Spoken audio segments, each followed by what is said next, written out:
Hello students, आज हम लोग वीडियो बनाने जा रहे हैं।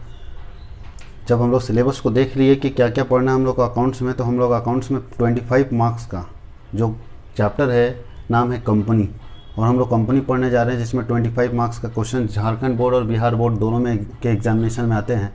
तो जब हम लोग सिलेबस को स्टडी कर लिए उसके बाद हम लोग इसको डिस्कस करते हैं कि कंपनी है क्या।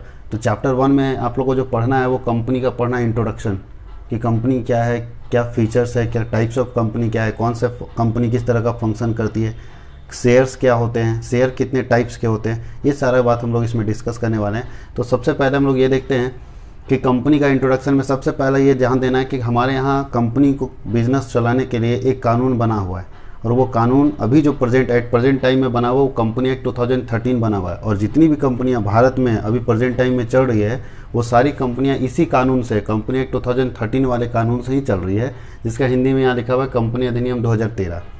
दूसरा है, इससे पहले क्या था, क्या 2013 के पहले कंपनियां नहीं थी भारत में? तो 2013 के पहले जितनी भी कंपनियां भारत में रन कर रही थी वो पुराना कंपनी अधिनियम था 1956 में जो कंपनी एक्ट बना था, इस कंपनी एक्ट से वो सारी कंपनियां रन कर रही थी। और जब ये एक्ट बहुत चुके 1956 बहुत पहले के, आज़ादी के बाद पहला कंपनी एक्ट ये था। जब हम इंडिपेंडेंट हुए उसके बाद फर्स्ट कंपनीज एक्ट बना 1956 में, और 1956 चूँकि बहुत पुराना हो चुका है समय, तो जब पुराना हो चुका है तो कानून पुराने हो चुके हैं, और सरकार को लगा कि कानून बदलने का ज़रूरत है। तब सरकार ने एक नया कानून बना दिया जिसका नाम हो गया कंपनी एक्ट 2013। ये 2013 होने का मतलब है कि ये कानून ईयर 2013 में कंप्लीट हुआ है। 2013 में ये कानून बनाया गया, इसलिए इसका नाम है कंपनीज एक्ट 2013। तो आपको बेसिकली याद ये रखना है कि पहले से जो हमारे यहाँ कंपनी एक्ट चल रहा था वो 1956 में चल रहा था। वैसे आज़ादी से पहले भी हमारे यहाँ कंपनियाँ थी, आज़ादी से पहले बहुत सारी कंपनियाँ थी। तो हम लोग 1850 से कंपनी एक्ट का हिस्ट्री देख रहे हैं कि हमारे देश में जो पहली कंपनी बनी, कंपनी एक्ट बना, कंपनी का कानून बना, वो 1850 में बना। हालांकि 1850 से भी पहले कंपनियां थी, जैसे ईस्ट इंडिया कंपनी, वो 1850 से भी पहले हमारे देश में रन कर रहा है। चूँकि वो चार्टर्ड कंपनी है, वो कोई लॉ से बना हुआ कंपनी नहीं, कोई कानून से बना हुआ कंपनी नहीं, वो एक चार्टर्ड कंपनी है। चार्टर्ड कंपनी का मतलब होता है कि जब किसी कंपनी को वहाँ के राजा या रानी स्पेशल ऑर्डर करके कंपनी क्रिएट कर दे, कोई कानून से कंपनी नहीं बनती है, वहाँ स्पेशल ऑर्डर से बन जाती कोई कंपनी, तो उसको चार्टर कंपनी बोलते हैं। तो चूंकि east India company charter company थी तो वहाँ कंपनी का कोई कानून नहीं लगा था। कंपनी का जो कानून पहली बार आया वो 1850 से, उसके बाद धीरे धीरे उसका हिस्ट्री चला है। लेकिन आपको उतना नहीं पढ़ना, आपको पढ़ना आज़ादी के बाद सबसे पहले बना था 1956 में, और अभी प्रेजेंट में 2013 के बाद इसको चेंज कर दिया गया, और 2013 से हमारे पूरे भारत देश में जो कंपनी एक्ट लगा हुआ है वो लगा हुआ है कंपनी एक्ट 2013। तो हम लोगों को भी जो पूरे प्रोविजंस पढ़ने हैं कंपनी में वो 2013 के ही पढ़ने हैं। अब 2013 में डेफिनेशन क्या होता है कंपनी का, सबसे पहले ये जाने कि कंपनी क्या है। क्या बड़ा बिल्डिंग, बड़ा बिजनेस चलाना ही कंपनी क्या? तो हम लोग सबसे पहले जानते हैं डेफिनेशन क्या है। तो देखिए इंग्लिश हिंदी दोनों में लिखा हुआ है। स्पेशल ये क्लासेस जैक और बिहार बोर्ड वाले बच्चों के लिए, जिनका जैक और बिहार बोर्ड है, क्योंकि हम हिंदी इंग्लिश दोनों इसमें लिखे हुए हैं, और हमेशा सारा हिंदी और इंग्लिश दोनों में PDF जाएगा तो आपको समझ में आ जाएगा पूरा क्लासेस। बोलता क्या है कि company means an institution which is incorporated under companies act 2013 और एनी प्रीवियस कंपनीज एक्ट। इसका मतलब ये हुआ कि कंपनी एक ऐसा इंस्टीट्यूशन है जो अपना रजिस्ट्रेशन या तो कंपनी एक्ट 2013 से कराए या इससे पहले के किसी कंपनी एक्ट, दैट मीन्स 1956 से कराए। इसका मतलब है कि कंपनी एक ऐसा इंस्टीट्यूशन है जो अपना रजिस्ट्रेशन कंपनी के कानून से कराए। कंपनी का कानून या तो 2013 का होगा या तो 1956 का होगा। क्लियर? तो कंपनी एक ऐसा इंस्टीट्यूशन है जिसमें एक इंस्टीट्यूशन, एक कंपनी, एक बिजनेस अपना रजिस्ट्रेशन 2013 के कानून या इससे पहले के किसी कानून से अपने आप को रजिस्टर्ड कर लेता है तो वो बिजनेस कंपनी कहलाता है, जो डेफिनेशन यहाँ लिखा हुआ है। दूसरा बोलता है कि company is an artificial person created by law having separate legal entity and common seal. मतलब यहाँ बोलता है कि कंपनी एक आर्टिफिशियल पर्सन है।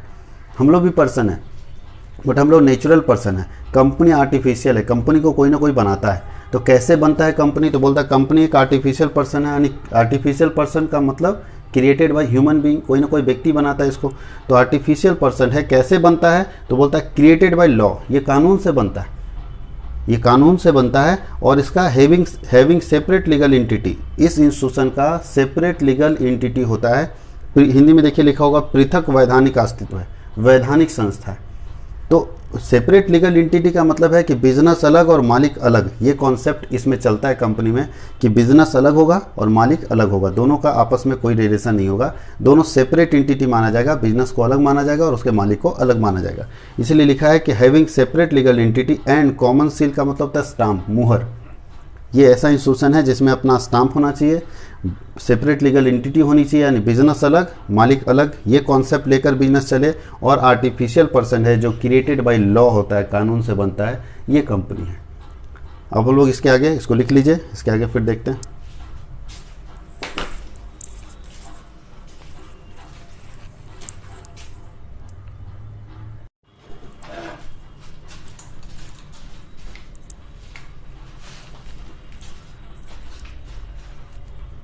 अब हम लोग डिस्कस करते हैं फीचर्स ऑफ अ कंपनी।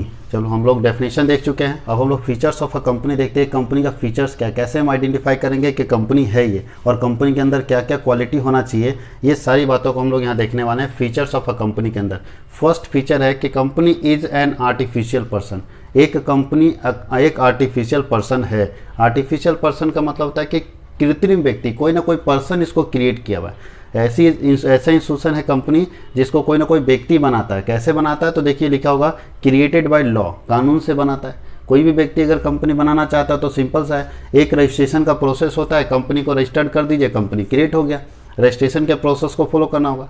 दूसरा बोलता है सेपरेट लीगल एंटिटी होता है कंपनी में। सेपरेट लीगल एंटिटी का मतलब कंपनी या किसी भी बड़े बिजनेस में ये कॉन्सेप्ट लेकर चला जाता है कि बिजनेस अलग मालिक अलग, सेपरेट एंटिटी। कभी भी बिजनेस और मालिक को एक साथ नहीं लेना है, दोनों अलग अलग होता है, सेपरेट एंटिटी होती है। इसलिए दूसरा फीचर्स लिखा हुआ है सेपरेट एंटिटी कॉन्सेप्ट। बिजनेस अलग होता है, मालिक अलग होता है, ये मान के चलना होता है। 11th के क्लासेस में भी हम लोग डिस्कस कर चुके थे सेपरेट एंटिटी कॉन्सेप्ट के बारे में।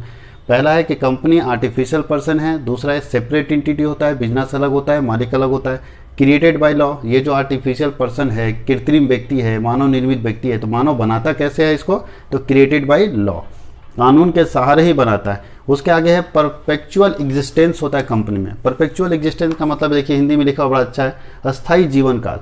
कंपनी का लाइफ फिक्स होता है, कंपनी मरती नहीं है। कंपनी एक बार बन गई तो तभी मरेगी जब हम इसको उसी कानून से, जिस कानून से इसका रजिस्ट्रेशन किए, उसी कानून से इस कंपनी को बंद कर दे तो कंपनी बंद होती है।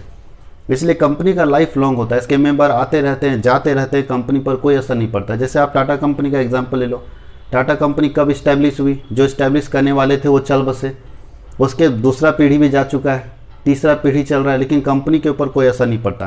यानी आप मेंबर आए जाए, कंपनी के ऊपर कोई असर नहीं पड़ेगा, कंपनी वैसे ही बिजनेस करता रहेगा। लाइफ लॉन्ग होता है, इसका लॉन्ग लाइफ होता है, कंपनी मरती नहीं है, इसलिए लिखा है स्थायी जीवन काल होता है।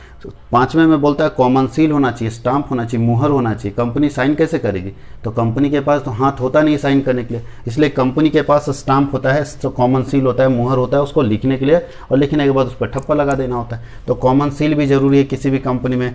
नेक्स्ट बोलता है company is an voluntary association. Voluntary association Hindi में लिखा है ऐच्छिक संस्था।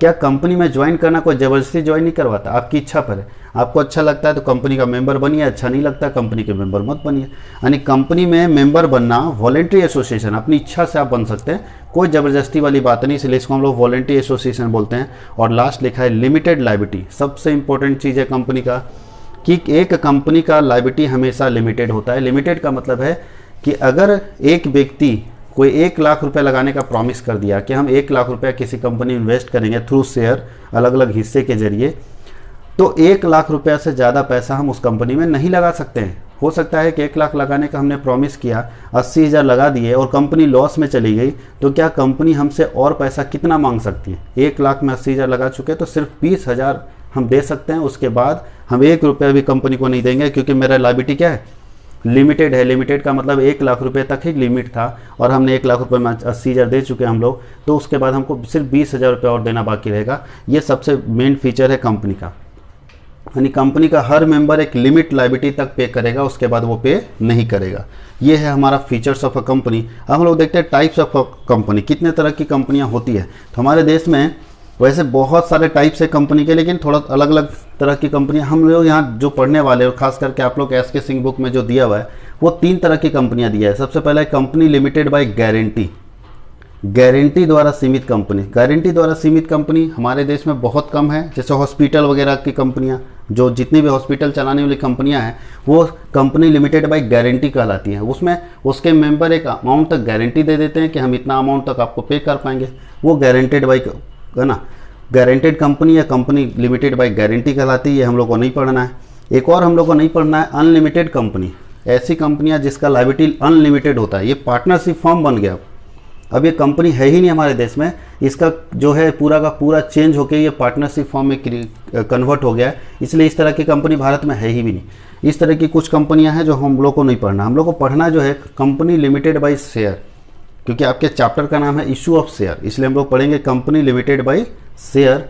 अंशों द्वारा सीमित कंपनी, ऐसी कौन सी कंपनियां हैं जो कंपनी अपना बिजनेस थ्रू शेयर करती है, हिस्सा बेच के करती है, हिस्सा बेच के पब्लिक से पैसा लाती है, उन कंपनियों का अकाउंटिंग आपको पढ़ना है। इसमें 3 तरह की कंपनियां, public company, private company, OPC, इसको बोलते हैं 1 पर्सन कंपनी। ये नया नया कॉन्सेप्ट है, ये 2013 में आया है ओपीसी 1 पर्सन कंपनी। इसका पीडीएफ आप लोगों को ग्रुप में नोट्स में चला जाएगा।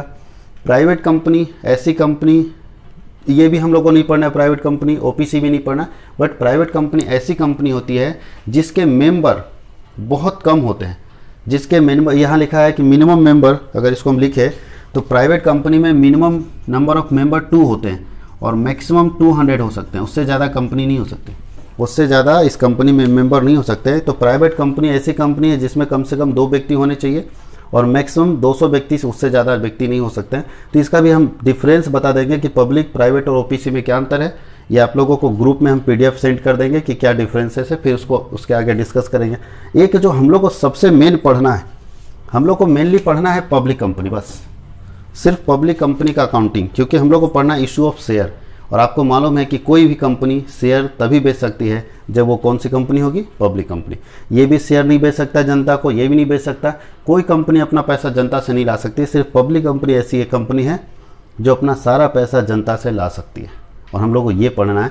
तो पब्लिक कंपनी कौन सी कंपनी होती है, तो बताइए। पब्लिक कंपनी में मिनिमम बोला जाता है 7 मेंबर होने चाहिए और मैक्सिमम मेंबर का कोई लिमिट नहीं है। मैक्सिमम आप जितना रखना चाहें उतना रख सकते हैं, इसको बोलते हैं अनलिमिटेड। तो पब्लिक कंपनी ऐसी कंपनी है जिसमें कम से कम 7 मेंबर होने चाहिए और मैक्सिमम अनलिमिटेड मेंबर, जितना मेंबर आपको रखना है उतने मेंबर आप रख सकते हैं पब्लिक कंपनी में। दूसरा एक और पहचान है पब्लिक कंपनी का, पब्लिक कंपनी के नाम के लास्ट में एलटीडी लगा रहता है।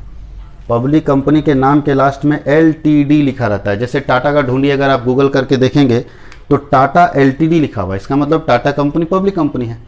अगर कोई प्राइवेट कंपनी है तो उसके नाम के लास्ट में पीवीटी एलटीडी लिखा रहता है, पीवीटी एलटीडी ये लिखा रहता है। तो प्राइवेट कंपनी का पहचान है उसके नाम के लास्ट में पीवीटी एलटीडी लिखा रहेगा, पब्लिक कंपनी के नाम के लास्ट में एलटीडी लिखा रहेगा। पब्लिक कंपनी में कम से कम 7 मेंबर होने चाहिए, ज़्यादा से ज़्यादा अनलिमिटेड है, जितना रखना रखिए। प्राइवेट कंपनी में मिनिमम 2 और मैक्सिमम मेंबर कितने होने चाहिए, 200 लोग होने चाहिए। उससे अगर ज़्यादा रखना चाहते हैं तो आप अपनी प्राइवेट कंपनी को पब्लिक कंपनी में कन्वर्ट कर लीजिए। अगर कोई व्यक्ति चाहता है कि मेरे बिजनेस में 200 से ज़्यादा मेंबर हो, तो अगर वो 200 से ज़्यादा मेंबर रखना चाहता है तो वो अपने प्राइवेट कंपनी को किस में कन्वर्ट करना पड़ेगा, उसको पब्लिक कंपनी में। जब वो अपने प्राइवेट कंपनी को पब्लिक कंपनी में बदल देगा तो वो 200 से ज़्यादा मेंबर रख सकता है, क्योंकि इसमें मैक्सिमम लिमिट है 200 मेंबर का। इसको लिखिए और नेक्स्ट में हम लोग डिस्कस करेंगे कि पब्लिक कंपनी और प्राइवेट कंपनी में क्या डिफरेंस है, ये हम लोग डिस्कस करने वाले हैं। इसको लिख लीजिए आप लोग।